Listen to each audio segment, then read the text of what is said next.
Entendes o que estás lendo? O podcast que te leva através das páginas da Bíblia, livro por livro, capítulo por capítulo. Uma exposição bíblica emocionante. Aperte os cintos e embarque comigo nesta viagem.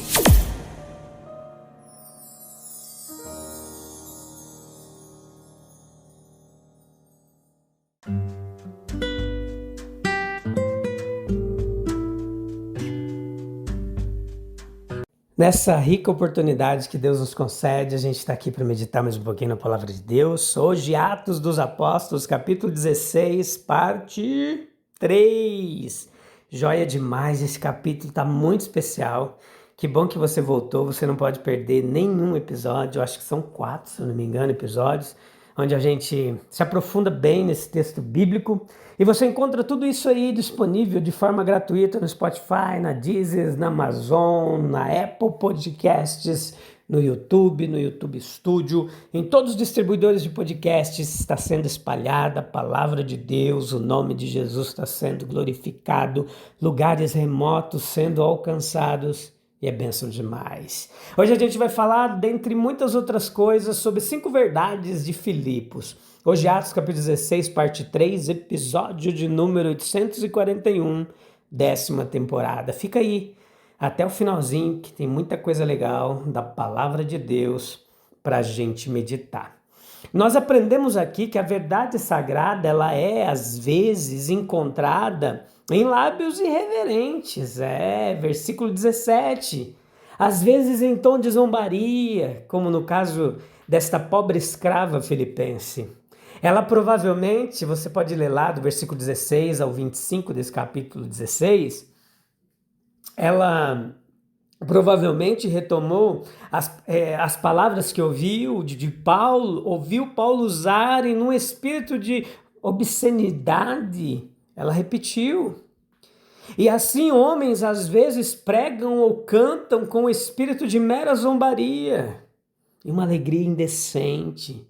Às vezes com uma insinceridade, que palavra difícil, né? Com a falta de sinceridade, quando aqueles que não se importam em garantir a subsistência por meios honrosos recorrem à religião como fonte de renda. Melancólico pensar nos milhares que adotaram a função de pregador como uma vocação mundana, em cujos lábios as verdades sagradas do Evangelho seriam tão mal colocadas quanto nos dessa moça de Filipos. Nos versículos 18 ao 21, nós vemos os donos dessa pobre mulher, quando descobriram que a esperança de seus ganhos se fora, decidiram se livrar de homens que estavam, na verdade, sacrificando seus interesses temporais à causa da verdade e da humanidade. Então, eles incitaram a multidão, levaram Paulo e Silas perante os magistrados e desempenharam o papel de cidadãos indignados, cuja religiosidade estava sendo descaradamente perturbada. Versículos 20 e 21. Eles não se atreveriam a se mostrar como eram, na nudez e feiura do egoísmo absoluto. Então tomaram emprestada a bandeira do patriotismo para se cobrirem.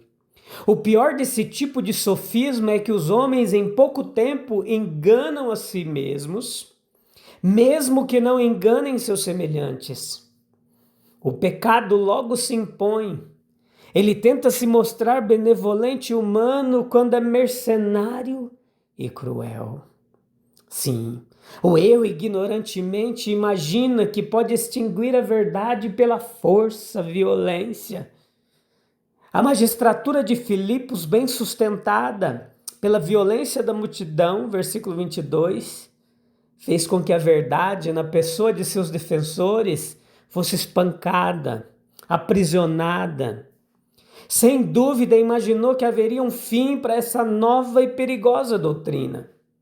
Mas assim como os nomes desses prisioneiros seriam honrados por longas eras, As verdades que eles proclamavam seriam pregadas e cantadas muitos séculos após aqueles laços serem quebrados e aquelas paredes da masmorra terem desmoronado.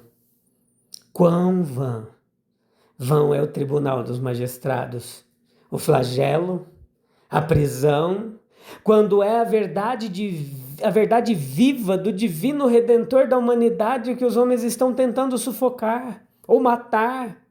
Filipenses capítulo 1, versículo 12 ao 14. Os seguidores de Jesus Cristo encontram nele tudo pelo que prestar homenagem e apresentar ações de graças, mas não é apenas no ato de adoração divina, mas em todos os momentos que o seu louvor está em nossa boca. Mesmo na prisão, numa prisão como a de Filipos, sim, e depois de golpes tão dilacerantes como os que eles sofreram, Paulo e Silas cantavam louvores a Deus. Eles se alegravam por terem sido considerados dignos de sofrer afronta pelo seu nome. Atos 5:41. Veja Mateus capítulo 5, versículo 10 ao 12. E se os fiéis servos de Cristo puderam elevar a Deus a voz de louvor no calabouço, aqueles que estão engajados em seu serviço agora devem levar consigo por toda parte esse mesmo espírito do cântico sagrado. Nós podemos nutrir o espírito de gratidão e santa alegria no lar, no trabalho, no círculo social, em todas as esferas de nossa atividade. Pois assim como não há compromisso em que não devamos honrar a Cristo, em que não estejamos conscientes de sua presença e desfrutando da sensação do seu favor divino, assim também não há compromisso em que não possamos encontrar uma fonte de satisfação, em que não possamos encontrar um motivo para o cântico sagrado.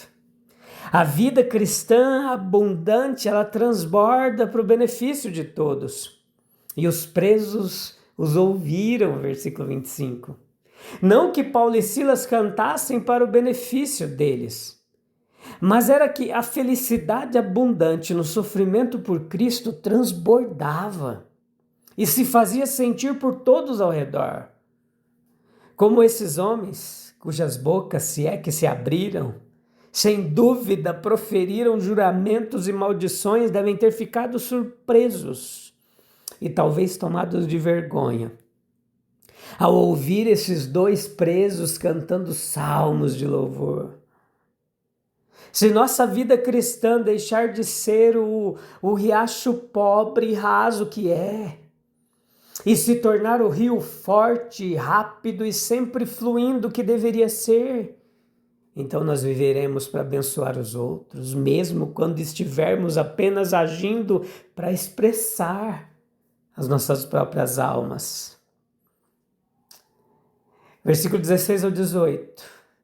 A testemunha do mal para o bem. Ali estava uma moça que vivia de forma a dar lucro para os seus senhores com fantasias, adivinhações, mentiras, a magia, a adivinhação, explorando a mente, os desejos da mente.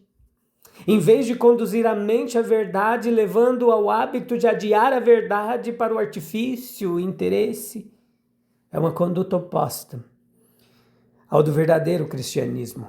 O testemunho da verdade aqui foi sem dúvida involuntário, arrancado dela por uma convicção avassaladora.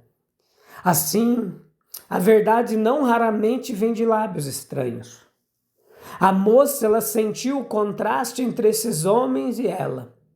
E ali estavam servos de Deus, ela era serva do lucro e do interesse próprio. Eles com a verdade nos lábios, ela com mentiras, enganos, astutos, tramados para defraudar os homens de seus bens e prejudicar as suas almas. Eles os conduzem no caminho da salvação e da bem-aventurança.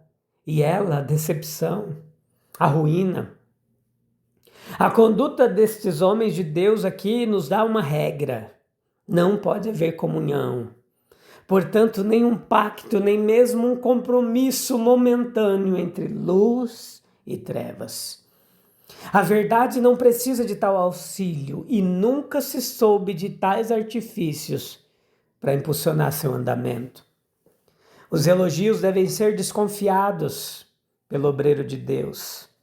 A faísca da vaidade está sempre pronta para ser inflamada. A tentação é atribuir ao nosso próprio mérito aquilo que é obra da graça divina. Homens bons podem assim ser seduzidos do serviço de Deus para o dos homens, ou pior. O versículo 17 do capítulo 16 diz que ela seguia Paulo e a nós gritando: estes homens são servos do Deus Altíssimo e vieram anunciar como vocês podem ser salvos. E aí a gente volta para a alegria na tribulação. Todos os que querem viver piedosamente em Cristo Jesus devem sofrer perseguição. Por muitas tribulações importa que entremos no reino de Deus. A veracidade dessas palavras paulinas havia sido frequentemente testada por experiências, das quais esta em Filipos foi uma das mais significativas. Ali também foi um dos lugares onde ele aprendeu a dizer: graças a Deus, que sempre nos faz triunfar. Muitas vezes, especialmente em nossos dias, os interesses e lucros dos homens estão do mesmo lado do cristianismo. Precisamos nos lembrar de que piedade e lucro, no sentido imediato e inferior, não são idênticos, meus queridos. A raiz da oposição da verdade, eles viam que sua esperança de lucro havia desaparecido, no caso da mulher. Sempre que os homens atacam princípios sólidos e irrefutáveis de ensino, nós podemos confiar que, no fundo, algum interesse pessoal é a causa. O progresso do Evangelho, ele pôs fim a muitas falsas vocações e esperemos, acabará com muitas outras. Esperamos.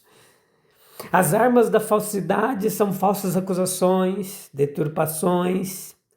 A malícia sabe que o modo mais eficaz de ataque é o modo indireto. Se você não puder refutar os argumentos de um homem, você poderá denegrir seu caráter. Se sua vida privada for irrepreensível, tente mostrar que seus princípios são perigosos para a sociedade. Se ele disser uma verdade indesejada, acuse-o de perturbar a paz geral. Os bons sentimentos, 1 Reis 18:17, Amós 7:10, o lobo da fábula. O uso astuto de slogans é outro instrumento de paixão, de malícia. O grande nome e poder romano são atacados, e isso por judeus odiados, desprezíveis. Essa é a primeira vez que a lei romana é invocada contra o cristão. Observe a meia-verdade nos argumentos da malícia. O cristianismo, ele deixa os homens inquietos, ele afugenta o mal, tirando do falso repouso. Ele desestabiliza velhos costumes e estava destinado a derrubar o orgulho romano. E assim a multidão ficou agitada, como acontece frequentemente nessas circunstâncias.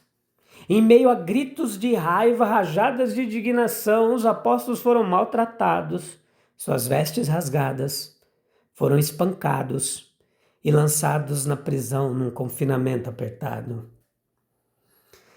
Mas havia alegria interior no meio daquela escuridão exterior.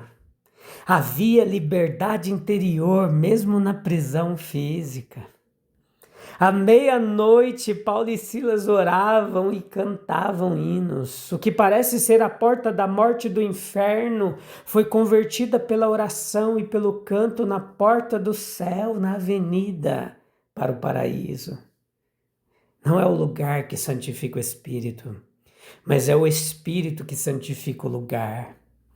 Grande o triunfo do Espírito, cantar não dentro das paredes seguras da igreja, mas atrás das portas trancadas do calabouço. Doces são as canções da noite. É o sofrimento que arranca do coração a própria alma da música. E as orações assim proferidas, algo profundo, um amém que ecoa no céu. O poder divino manifestado aos sentidos, ao espírito. Houve um terremoto. Essa foi a resposta externa à oração e ao cântico. Céus e terra se comovem com a oração do santo. Enquanto ela tremia terrivelmente pela prisão, abrindo portas, desfazendo amarras, corações também foram atingidos e se abriram ao toque de Deus. Será que alguma força humana pode silenciar a verdade do Evangelho? Quando até os grilhões se abrem diante do louvor. Meus queridos, não é a alegria de Cristo que transforma até a prisão em templo e até a dor em cântico de vitória? Sim, com certeza. Ah, Deus maravilhoso, como a palavra de Deus nos ensina coisas preciosas. Vamos orar?